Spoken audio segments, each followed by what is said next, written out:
नमस्कार, मी शची मराठे. Talk time मध्ये तुम्हा सगळ्यांचं स्वागत. आणि आजचा आपला टॉक टाइमचा विषय आहे ताणतणावावर मात.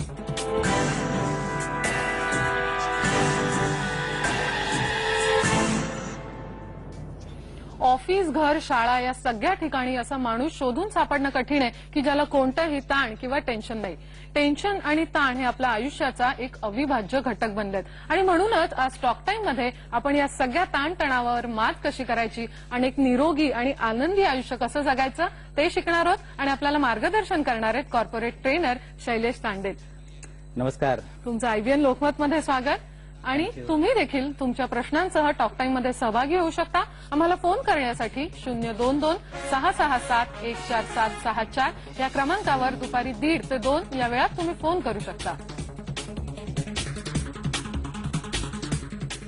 जसं मी मगाशी म्हटलं की ताण तणाव अगदी शाळेतल्या लहान मूल जे असतं त्याला पहिली जी परीक्षा द्यावी लागते तिथपासनं या ताणाची ओळख सुरू होते. ताण आपण नेमकं कुठल्या गोष्टींना म्हणायचं, कुठल्या गोष्टीचं ताण असतो, टेन्शन असतं आणि मग ते वाढत वाढत जाऊन त्याचं पुढे डिप्रेशन आहे या सगळ्यामध्ये बदल होतो. खरं तर खूप दिवसानंतर ताण आणि टेन्शन हे शब्द ऐकायला मिळत आहेत. कारण गेल्या कित्येक वर्षामध्ये फक्त स्ट्रेस हा शब्द जास्त वापरला जातो. स्ट्रेस आणि ताण जर तुम्ही दोन्ही शब्दाचा फरक बघाल ना तर स्ट्रेस म्हणजे असं वाटतं काहीतरी भयंकर काहीतरी घडलंय, अशी गोष्ट की जी हाताळणं शक्य नाहीये. आणि ताण तणाव म्हणजे ठीक आहे, काहीतरी छोटीशी गोष्ट आहे, आपण ते हाताळू शकतो. अगदी लहान वयापासून जर बघायला गेलं की ताण की अगदी 5 वर्षाचा मुलगा असेल आणि आपण त्याला बोलतो गाढव आहेस तू, असं करू शकत नाही, तू ते नाही करू शकत, काय होणार आहे तुझं, तू पुढे गेल्यानंतर तुला नोकरी धंदा मिळणार नाही, काहीच करू शकणार नाहीयेस तू. आणि 5 वर्षाचा मुलगा पण 20 वर्षानंतर त्याचं फ्युचर काय असेल हे आपण ठरवून टाकलेलं असतं. आणि जसं तो मुलं मोठं होतं त्याच्या मनात ठसलेलं असतं की मी काहीच कामाचा नाहीये. आणि असा मूल पुढे जाऊन काय करणार आहे. ती ताणाची त्याच्या बालमनाला ओळख पटलेली असते असं म्हणू शकतो आपण. हो, की जिकडे जे तुम्हाला स्वतःबद्दल विश्वास नाही राहत, असं वाटतं की यार माझ्यासाठी कोणीच नाहीये. एखादं मूल जे आपल्याकडे पळत येतं त्याला आपल्याला मिठी मारायची असते, आपल्या मांडीवर बसायचं असतं, झोपायचं असतं. ज्यावेळी त्याला तो टच मिळत नाही त्यावेळी त्याच्यासाठी असं असतं की काहीतरी कमी राहिले, कुठेतरी माझ्याकडे जी सिक्युरिटी मला हवी आहे ती मला मिळत नाहीये. आणि जर ती सिक्युरिटी त्याला मिळाली तर ते मूल पुढे जाऊन कोणत्याही गोष्टीशी मुकाबला करू शकतं. बरोबर. म्हणजे तो लहानपणी जो पालकांचा एक स्पर्श असतो, आश्वासक प्रेमळ स्पर्श, तो नाही मिळाला तर त्या छोट्या मुलाला देखील आपण जे म्हणतो ताण आणि टेन्शन आहे ते येऊ शकतं. पण हे जे आपण सगळं म्हणतोय हे जे पुढे पुढे होत आपण ऑफिसच्या कामातल्या टेन्शन पर्यंत जेव्हा येऊन पोहोचतो तेव्हा त्याचं स्वरूप खूपच मोठं असतं. ऑफिसमधले हे जे छोटे छोटे ताणतणाव असतात किंवा टेन्शनचे प्रसंग असतात ते हाताळायचे कसे नेमके. जोपर्यंत आपण ऑफिसला येऊन पोहोचतो तोपर्यंत जसा पूरग्रस्त, दुष्काळग्रस्त तसा तणावग्रस्त हा एक प्रकार झालेला असतो.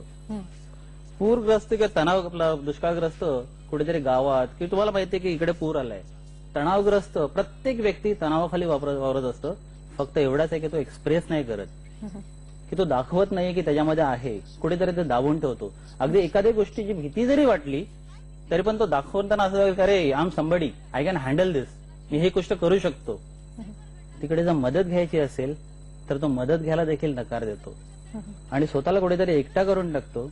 जर त्या वातावरणामध्ये त्याने स्वतःला मिसळवलं, लोकांशी जमतं घेतलं, खूप साऱ्या गोष्टी होऊ शकतात. जरूर नाही की प्रत्येक गोष्ट तुम्हीच करायला हवं. तुम्ही लोकांचं सहकार्य घेऊ शकता आणि त्याचबरोबर तुम्ही लोकांना सहकार्य देऊ शकता. आणखीन अनेक लोकांना आपण या कार्यक्रमाद्वारे आपलं सहकार्य पोहोचवणार आहोत. आपल्याला पहिला फोन आलेला आहे. परभणीहून विष्णू जाधव आपल्याशी बोलतात. नमस्कार विष्णू, काय प्रश्न आहे आपला. मॅडम, मी ऑफिसमध्ये काम करतो, आमचे एक NGO आहे. नेमकं काय कुठला म्हणजे काम करतो तर नेमकं काय करावं लागेल म्हणजे ज्याच्यामुळे हा ताण कमी होईल प्लीज. विष्णू, तुमचं नेमकं काय प्रकारचं काम असतं ते थोडं सांगू शकाल. कुठलंही काम ज्यावेळेस मी करतो त्यावेळेस आम्हाला कळत नाही नेमकं म्हणजे की एखादं काम आहे आणि त्याचं दडपण आलंय उगीच, तर ते करताना कुठल्या प्रकारची मदत म्हणजे बरं बरं विष्णू, तुमचा प्रश्न कळलेला आहे. काय सांगाल त्यांना?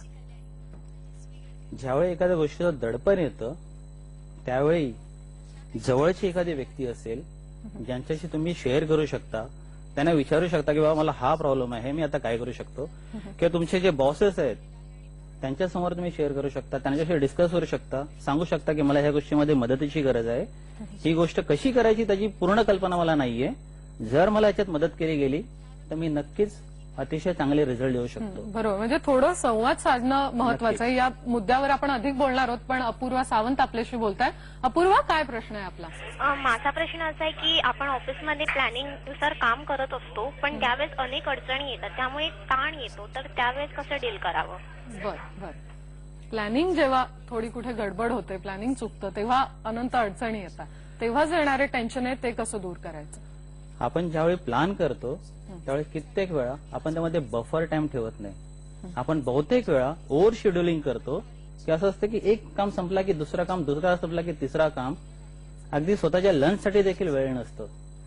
आणि ज्यावेळी तुम्ही ओव्हर शेड्युलिंग करता, साधी गोष्ट आहे, समजा तुम्हाला फ्लाईट पकडायचं आहे आणि फ्लाईट पकडण्यासाठी जर तुम्हाला 2 तासाचा टाइम आहे आणि तुम्ही जर फक्त 1 तास अगोदर तिकडे जर जाणार करणार असाल तर नक्कीच तुम्ही तो फ्लाईट मिस कराल आणि त्याच्यानंतर मग जे पण प्रेशर तुम्हाला येतील ते तुम्हाला हँडल करावे लागते. पण जर त्यामध्ये स्वतःला टाइम दिलात तर नक्कीच जो दडपण तुमच्यावर येतो, जो प्रेशर तुमच्यावर येतो ते येणार नाही. त्यामुळे शेड्यूल करताना लक्षात ठेवा की तुम्ही स्वतःला किती टाइम देताय आणि तुम्ही कोणत्या प्रकारे त्या गोष्टी मॅनेज करता आणि ती गोष्ट तुमच्यासाठी किती महत्वाची आहे आणि त्याप्रमाणे तुम्ही ती शेड्यूल करा. पण जसं आता सगळी जण आपल्या बरेच ऑफिसमध्ये जाणाऱ्या लोकांचा फोन येतोय, त्यांनी वेळापत्रक नेमकं कसं आखायचं याबद्दल आपण अधिक बोलणार आहोत. पण आधी एक फोन घेऊया. दादासाहेब माने आपल्याबरोबर पंढरपूरहून आहेत. दादासाहेब, काय प्रश्न आहे तुमचा? हॅलो. हा मॅडम, बोला. मी एका कंपनीमध्ये काम करतोय हा, आणि कंपनीमधून जर कामाचे टेन्शन असेल तर घरी फॅमिलीमध्ये कसं राहायला पाहिजे किंवा काय करायला पाहिजे? बर. दादासाहेबांनी अत्यंत मोलाचा प्रश्न विचारलेला आहे की ऑफिसमधलं काम आणि घरची मंडळी ही तारेवरची कसरत आहे ती कशी साधायची? दोन्ही गोष्टी महत्वाच्या आहेत. तुम्ही कोणतीही गोष्ट सोडू शकत नाही. काम तुम्हाला करणं भाग आहे, घरात देखील तुम्हाला टाइम देणं भाग आहे. आणि जर तुम्ही देत नसाल तर एक गोष्ट ताणली जाईल आणि त्यानंतर तुम्ही या तर फक्त घराच्या मागे पळाल त्याला मॅनेज करण्यासाठी, या तर फक्त ऑफिसच्या मागे पळाल ते मॅनेज करण्यासाठी. होऊ शकतं कदाचित तुम्हाला स्वतःला थोडा स्ट्रेच करावा लागेल, कदाचित तुम्हाला 1 तास अगोदर उठावं लागेल, पण तो टाइम या तर ज्यावेळी तुम्ही घरी पोहोचता त्यावेळी बाकीच्या सर्व गोष्टी सोडून तुम्ही फक्त घरासाठी वेळ देताय. एक माझं उदाहरण तुम्हाला देऊ शकतो मी. माझी मुलगी ज्या शाळेत जात होती, आता 20 वर्षाची, आता कॉलेजला जाते, त्यावेळी मी रात्री कधी 11 वाजता यायचो, कधी 2 वाजता यायचो. मुलीसाठी टाइम नव्हता माझ्याकडे. पण ज्यावेळी कळायला लागलं की मुलगी मोठी झाल्यानंतर तिला कदाचित माझी गरज नसेल, तिचे फ्रेंड्स असतील, त्यामुळे तिला आज गरज आहे माझी. आणि मी त्याप्रमाणे विचार केला की काही झालं तरी मी सकाळी लवकर उठणार, तिला शाळेच्या स्कूल बसमध्ये सोडणार आणि नंतर माझ्या कामांना सुरुवात करणार. आणि तिकडे उभं गेल्यानंतर तिला जे पाहिजे, तिला मजा करायची आहे, मस्ती करायची आहे, डान्स करायचं, जे काय करायचं ते करत होतो. आणि त्यामुळे ते बॉन्डिंग निर्माण झालं आणि त्यामुळे आजच्या रेटला देखील माझे रिलेशन मजबूत आहेत. At the same time me office किंवा बाकीच्या कुठल्याही गोष्टीकडे टाइम देऊ शकतो. बरोबर. म्हणजे जर तुम्ही सांगितलं की आपल्या आयुष्यामधले प्रायोरिटी काय आहे, प्राधान्य आपण कशाला दिलं पाहिजे त्या वेळेला, हे प्रत्येकानं ओळखणं खूप गरजेचं आहे. अतिशय. आपण अधिक बोलू या मुद्द्यावर. प्रितेश कुलकर्णी आपल्याला प्रश्न विचारतात नाशिकहून. प्रितेश, काय प्रश्न आहे आपला? हा, नमस्कार मॅडम. नमस्कार. मी प्रितेश कुलकर्णी बोलतोय. हा.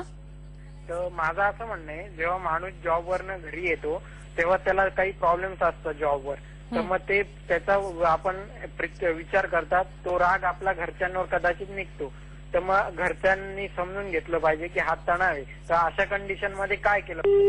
बरोबर. प्रितेश यांचा अत्यंत महत्वाचा आणि हे घराघरात दिसणारं उदाहरण आहे की ऑफिसवरचं जे काम आहे त्याचा राग घरी, तर हे कसं मॅनेज करायचं? प्रितेश, तुम्ही देखील ही गोष्ट लक्षात घ्या की तुमची फॅमिली तुमची दिवसभर वाट बघते तुमच्या येण्याची, आणि हा तुमचा रुद्रावतार बघितल्यानंतर तुम्ही काय अपेक्षा कराल की त्यांनी काय करायला हवं? दोघांच्या अपेक्षा आहेत एकमेकांपासून. की ते तुमची घरी वाट बघतायत आणि तुम्ही विचार करताय घरी गेल्यानंतर तरी मला शांतपणे बसा यावं. पण तुम्ही जर राग काढत असाल तर तुम्हाला वाटतं तुम्ही शांत बसू शकाल.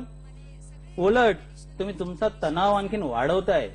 ऑफिसमध्ये प्रॉब्लेम आहे आणि आता तुम्ही घरी देखील प्रॉब्लेम निर्माण करताय आणि दोन्ही गोष्टीमध्ये तुम्ही कुठेच नाही आहात.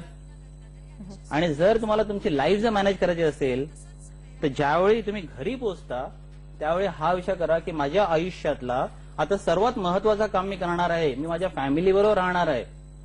आणि ज्यावेळी तुम्ही हा विचार डोक्यात टाकाल तेव्हा लिटरली जेव्हा तुम्ही घरी पोहोचाल त्यावेळी तुम्हाला फ्रेश वाटेल की मी खरोखर अशा जागी आलोय जिथे मला यायला हवं. हे माझं घर आहे.